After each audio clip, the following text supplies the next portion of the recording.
Okay, welcome everyone to the annual presentation of the W.K. Kellogg Foundation Engagement Awards, and all of whom are in competition for the C. Peter McGraw University Award, University Community Engagement Award.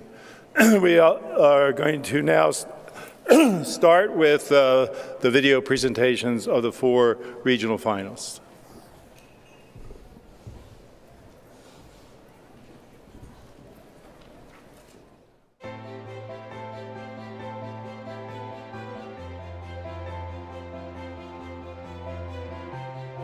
Sally y los estudiantes están ayudando en el desarrollo de mi diabetes, ayudando a mi familia y ayudándome a tener un bebé muy saludable.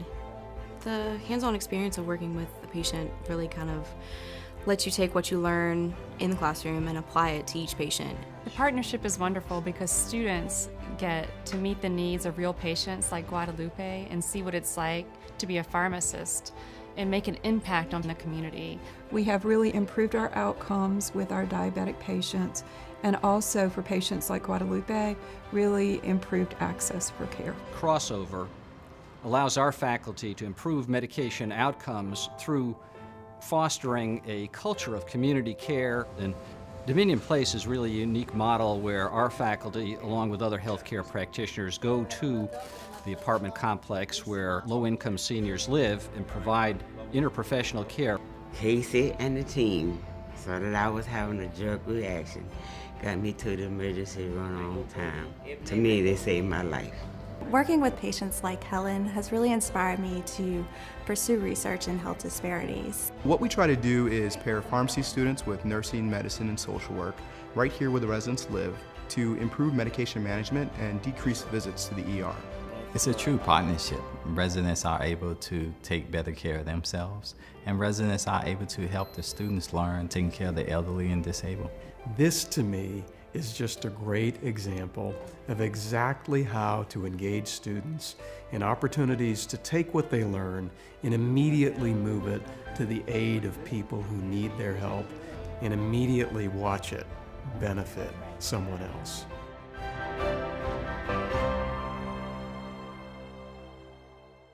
I'd like to have Leticia Mochagimba and Sally Mayer come up from VCU to accept your award and to give you a presentation.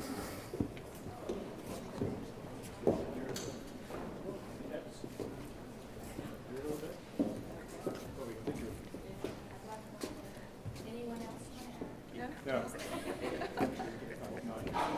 Okay. Smile at the camera. Good. Go ahead. Make a presentation.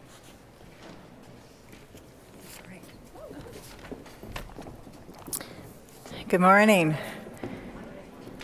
The critical health care needs in urban areas, coupled with the dire shortage of healthcare professionals who are prepared to address the needs of the day, compelled the Medical College of Virginia to relocate from its rural Virginia home to downtown Richmond, Virginia in 1838. I am Kathy Howard. I'm the Vice Provost for Community Engagement at Virginia Commonwealth University, and have the privilege of being here with the members of the Pharmacist Collaborative Care and Outreach in the Community team, including one of our key community partners. This initiative continues the tradition established over 175 years ago and advances VCU's mission. That is, to create university community partnerships that address the critical challenges of our time through research, teaching, and service. PCOC, as we call it, aims to improve health outcomes for those with limited access to health care.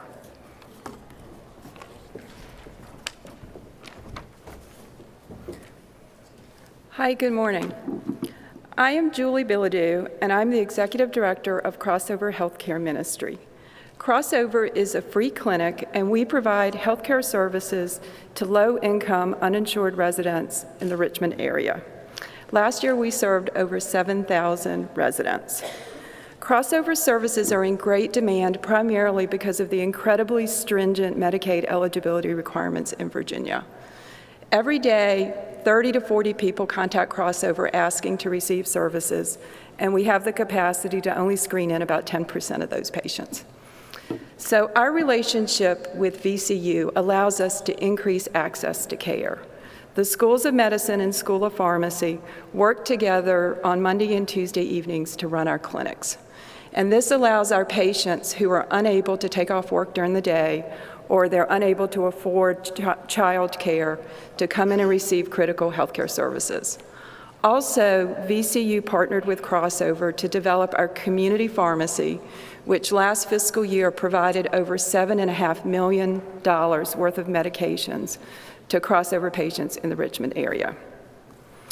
The impact on our patients is truly life-changing. A typical patient at Crossover is a man in his late 40s, early 50s, who has diabetes and hypertension. Now, our electronic health record system may indicate that hypertension is our most common diagnosis, but our clinicians will tell you that the most common diagnosis we see at Crossover is hopelessness. We have patients who come in and are diagnosed with diabetes, and they have to figure out how to manage a medication regime of 8 to 10 medications, and they are just incredibly overwhelmed.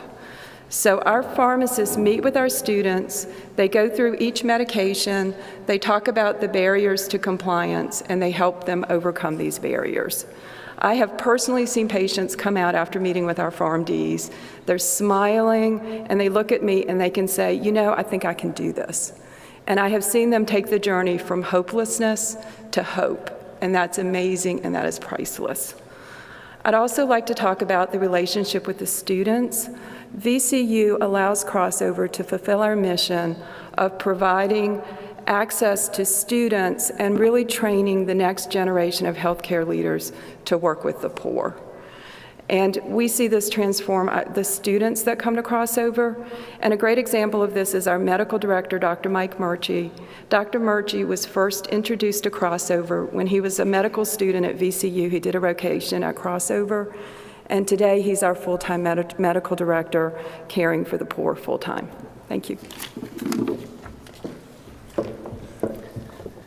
I am Tish Michigamba, a health services researcher at VCU.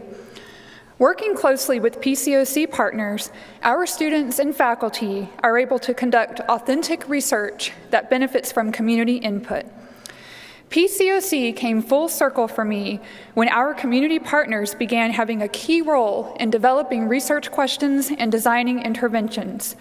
By sharing expertise, we have been able to implement and test novel care models to improve the health of Virginians.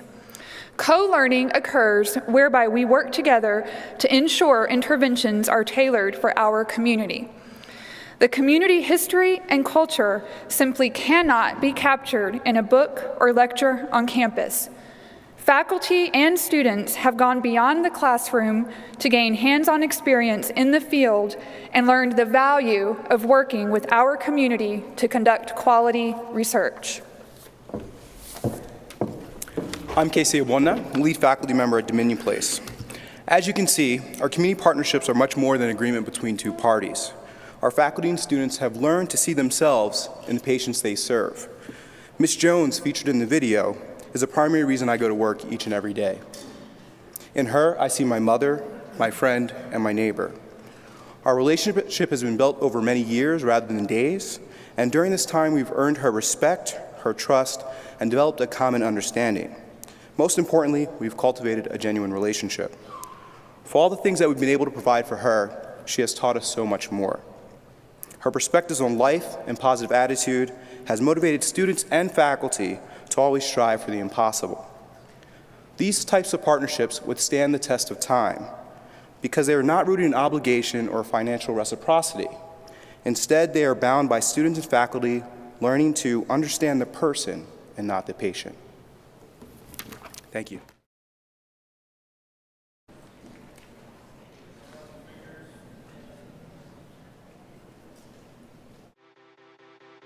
OSU Open Campus started with a question from a community partner. How can we access more of the university to address the educational needs of our area? The OSU Open Campus program is a 21st century version of reaching out to people and changing their lives. Today, through a statewide network of education coordinators working side by side with local partners, the university is able to listen to and address community needs. OSU is recognized in communities for serving as a convener and a hub of community-based learning that I don't believe has ever occurred before. Oregon State Open Campus, they are a partner in the truest sense. They listen, they care, they take the extra time to know what we need, and they find a way to meet the needs of the community. The 3 goals for OSU Open Campus are career and college readiness, degree completion, and professional and economic development. One example of how OSU Open Campus is making an impact is Juntos, a college readiness program for Latino families. Mi experiencia con Juntos es algo bien increíble. Nos ha cambiado la vida dramáticamente y es algo que nunca pensábamos que iba a pasarnos a nosotros. Our business model is based on truly engagement. So making sure that it's not just an OSU investment, but it's shared outcomes and shared inputs. And by opening doors to people who wouldn't otherwise see those doors, we think we can improve the lives of all Oregonians. We're not done yet. It's part of this university's DNA to find ways to reach out and change people's lives, and so we expect to see this program extended to many, many more communities throughout the state of Oregon.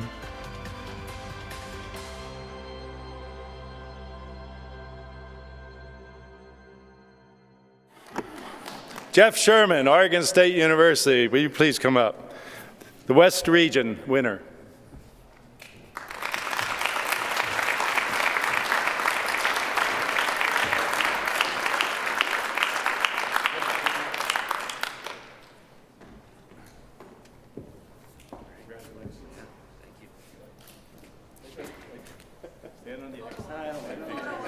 Stop here.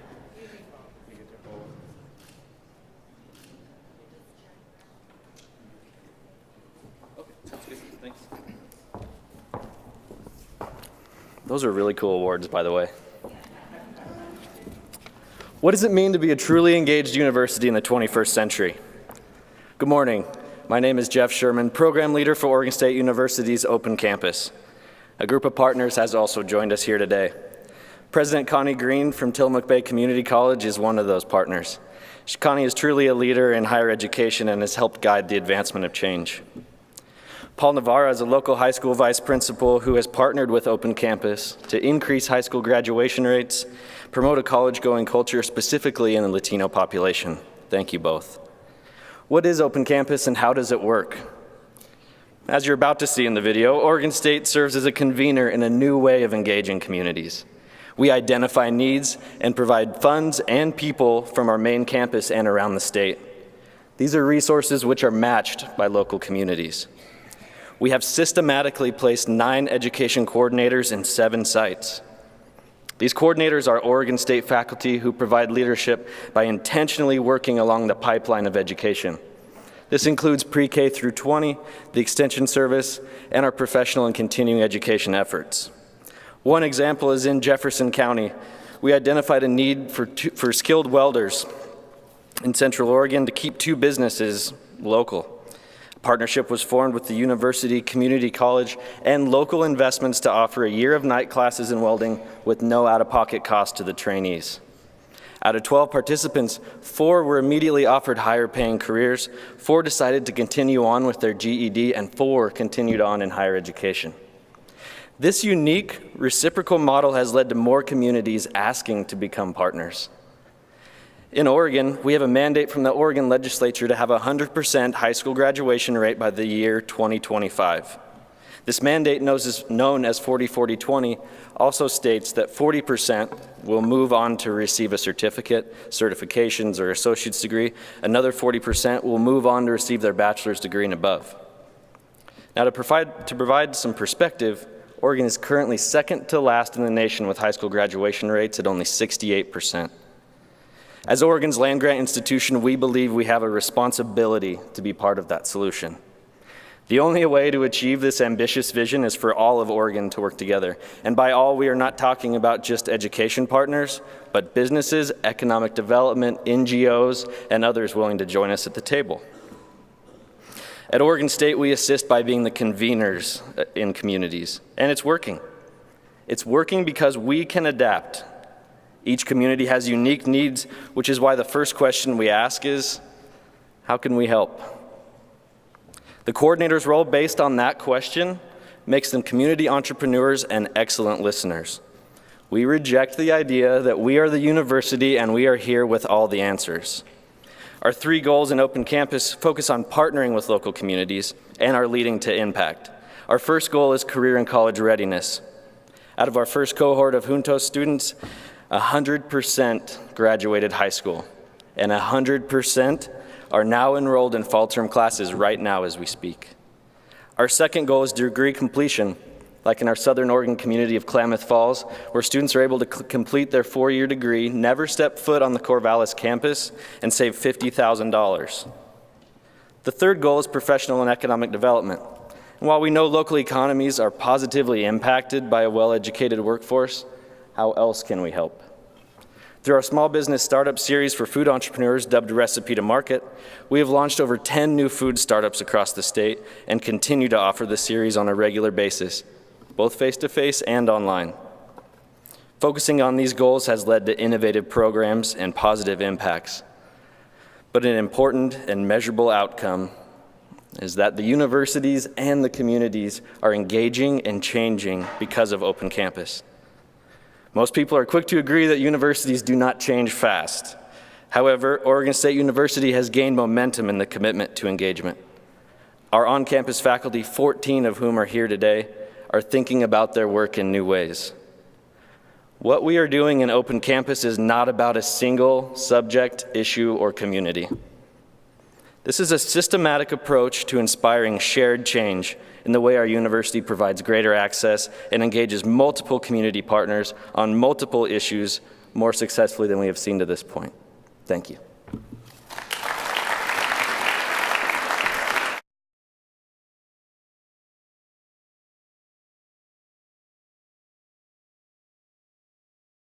The New Hampshire Lake Slate Mining Program is a collaborative research project between the University of New Hampshire staff, faculty, and students, and communities across New Hampshire that have concerns about their water resources, their lakes, their tributary streams, and their rivers. It allows communities to be proactive in their stewardship of local water resources through the efforts of over 1,000 empowered Lake Slate Mining Program volunteers. Well, I'm a native of New Hampshire, was born and raised and spent all my summers on this property as a boy. I love UNH, I love New Hampshire, and I want to give back to the state. I want to see this lake stay pristine, so this is a way of contributing and paying back.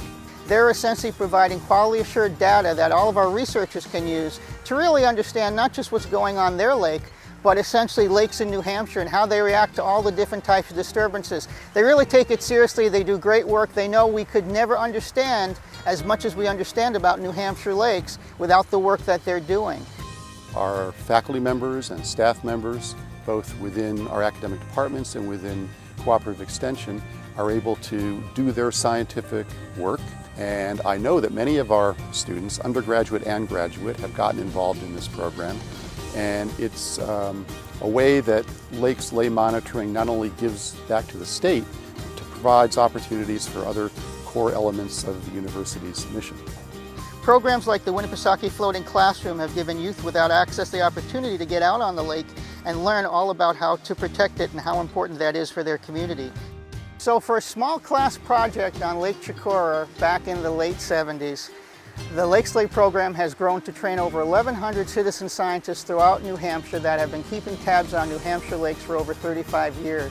All over the world, people have seen this as a wonderful partnership between scientific experts at the university and what concerned citizens can do, want to do to protect their quality of life.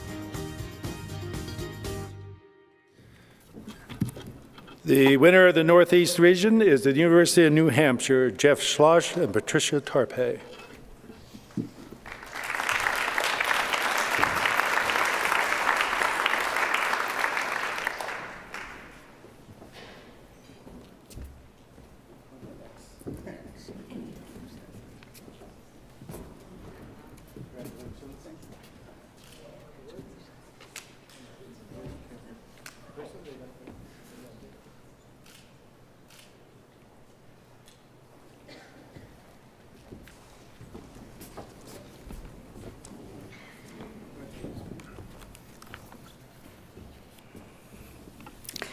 For over 35 years, UNH Cooperative Extension, faculty from the UNH Center for Freshwater Biology, undergraduate and graduate students have worked in a mutually beneficial partnership with citizens, lake associations, and communities to collect critically needed data on the water quality of New Hampshire lakes. From our early beginnings, responding to the concerns and needs of our local communities, I was about to say, as you can see from the video, based on, most importantly, based on sharing responsibility and knowledge both ways, our program evolved to result in significant outcomes, our participatory education and research, natural resources stewardship, participant empowerment, and community capacity building. At UNH, it has fostered cross-departmental college-institute collaborations and connected faculty and students to a range of communities throughout the state, at all levels in the communities. We are one of UNH's signature outreach programs, highlighted as part of their successful application to receive community engagement classification from the Carnegie Foundation.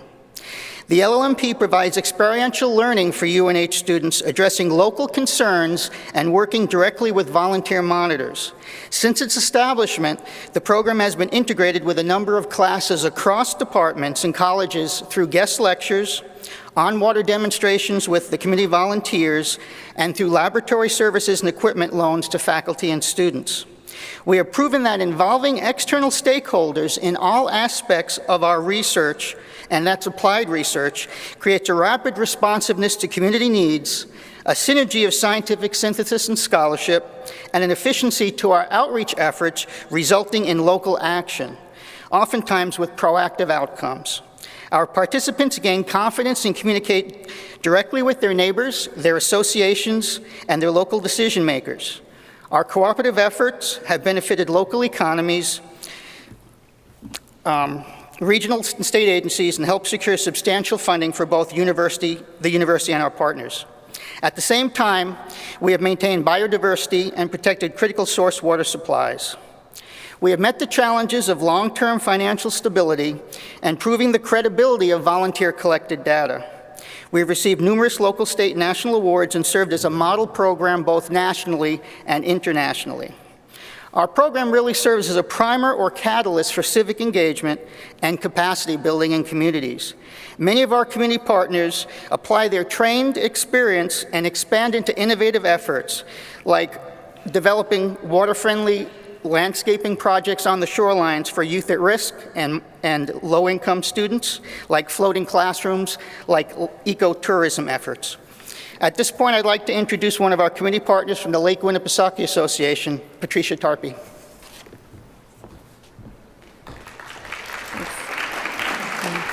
Lake Winnipesaukee is a significant economic asset to the rural watershed population. Just as the communities share the benefits from being located on the lake, they also share the risks associated with its degradation. Because of the long-term data set that UNH LLMP program has collected, our organization has been able to demonstrate the decline in lake quality to the many and varied stakeholders. That data has provided the catalyst needed for local action. Throughout the watershed, municipal officials, businesses, Rotary clubs, homeowner associations, and residents have come together to work across political jurisdictions and interests to address issues, share resources and expertise, and implement measures to protect the lake and improve its quality. This represents a major change in how municipalities have traditionally conducted business. If you know New Hampshire's state motto, it's live free or die. So just as they share the benefits, they are now sharing the responsibility to be effective stewards. Another way in which our organization has been able to adapt the UNH LLMP program to fill a need that benefits the community is through the floating classroom program. Due to budget and curricular constraints, teachers and students are unable to take advantage of the great outdoor classroom that exists in their backyard. So we are taking students out on the floating classroom, and we are teaching them about lake ecology and the issues threatening the lake. This gives them the opportunity to be hands-on scientists and conduct some water quality measurements. So just as we are encouraging the stewardship ethic in our current decision makers, the floating classroom is fostering that ethic in the future decision makers. Thank you.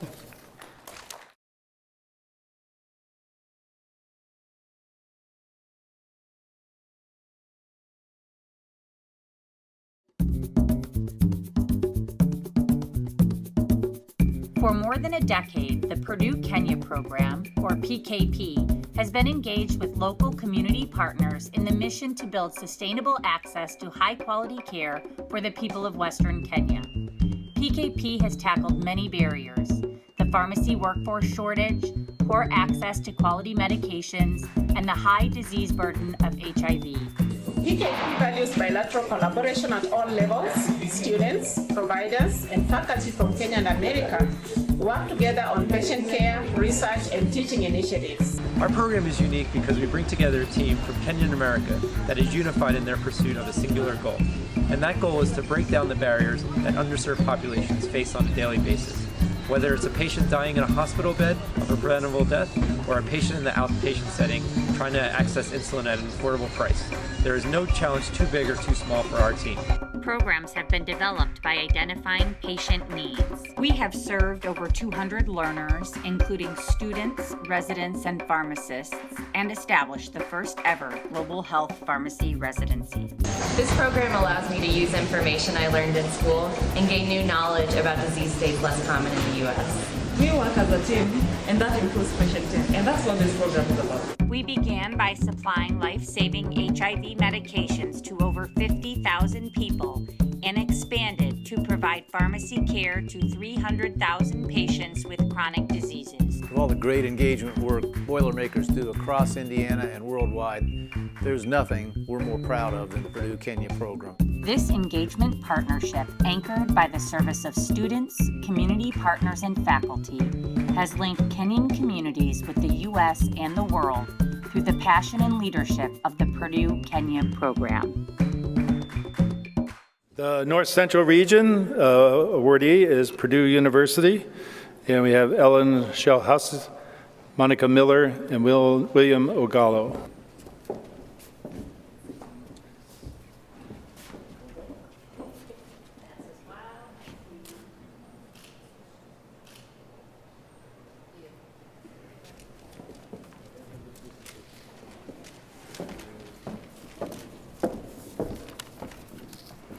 Thank you for this award. My name is Ellen Shellhouse, and I'm the Purdue-Kenya Partnership Program Coordinator, and I'm here with my colleagues Monica Miller and one of our community partners, William Ogala.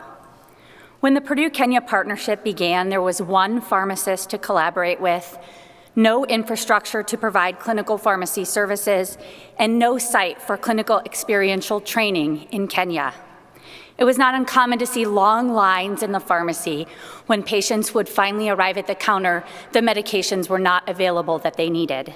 Patients were dying in the hospital because they were not getting the medications that they were prescribed.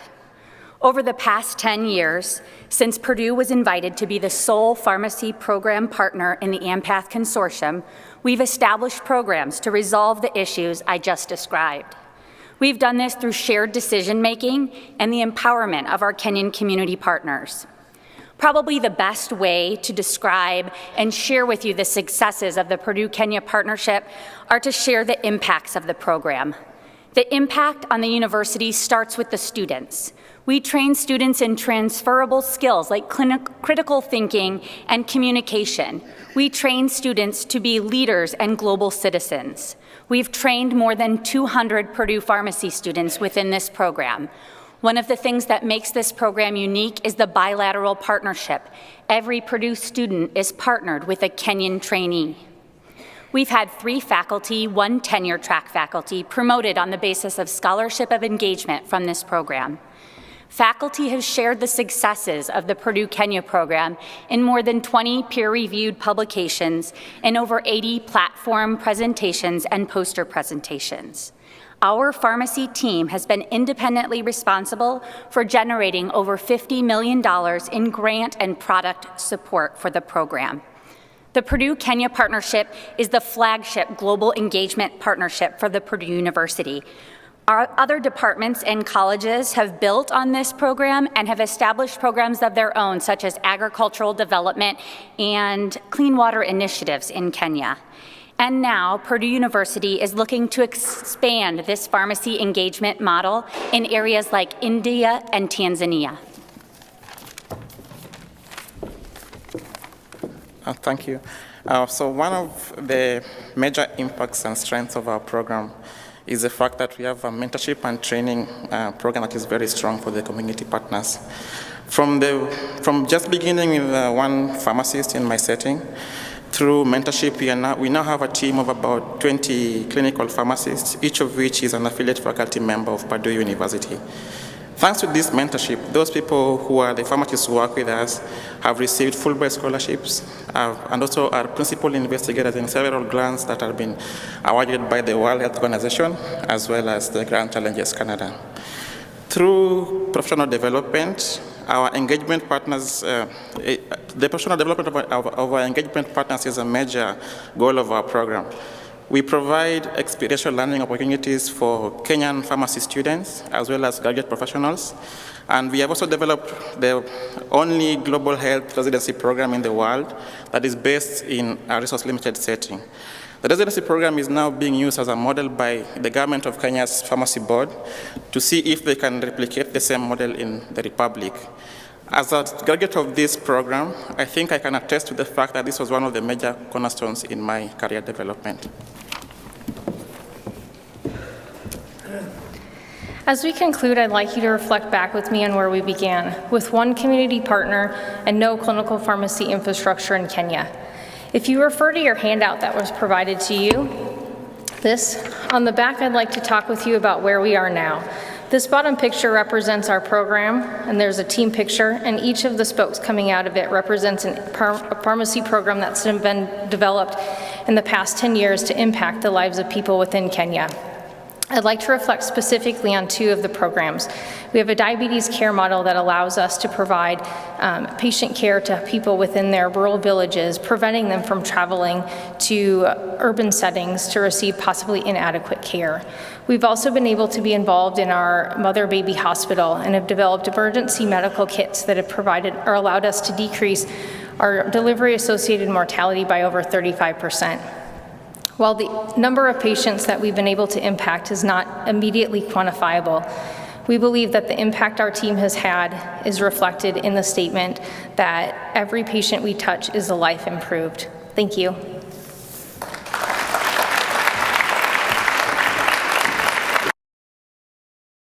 We also had 3 exemplary projects, and we want to recognize them now. The first is Montana State University, and Wadid Cruzado will come up and accept on behalf of that institution.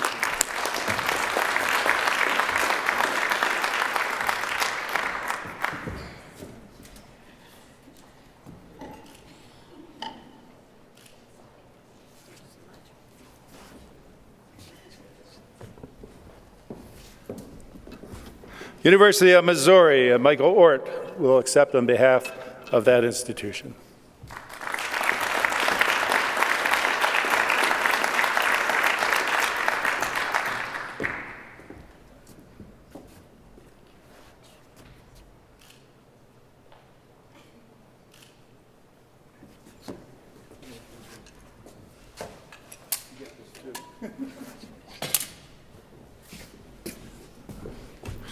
North Carolina State University and John Begany is accepting on behalf of NCSU.